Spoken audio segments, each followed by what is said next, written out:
ఏమని అంటే ఆది యందు వాక్యం ఉండెను, వాక్యము దేవుని యందు ఉండెను, వాక్యమే దేవుడై ఉండెను.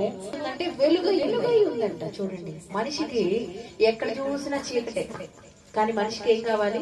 వెలుగు కావాలి. చీకట్లో మనం ఏ పనైనా చేయగలుగుతామో చెప్పండి? చేయగలుగుతామా? వెలుగునే కోరుకుంటాం. ఏమంటే మనం భౌతికమైనటువంటి ఈ పనుల కొరకు, వీటి కొరకు వెలుగు కాదండి, మన ఆత్మని వెలిగించే దేవుడిని మనం కోరుకోవాలి. హల్లెలూయా. మన ఆత్మని వెలిగించే దేవుడిని ఏం చేయాలి? మనము కోరుకోవాలి. వెలుగును కావాలని కోరుకుంటాం, మంచిదే.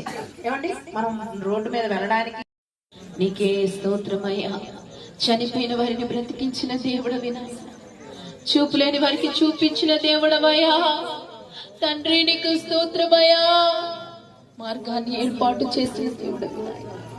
అందరు నోరులు తెరవాలి, నోర్లు తెరిచి ప్రార్థించాలి. యేసయ్యా, ఈ రాత్రి నీ వాక్యము విన్న నాలో అయా నీ కార్యాలను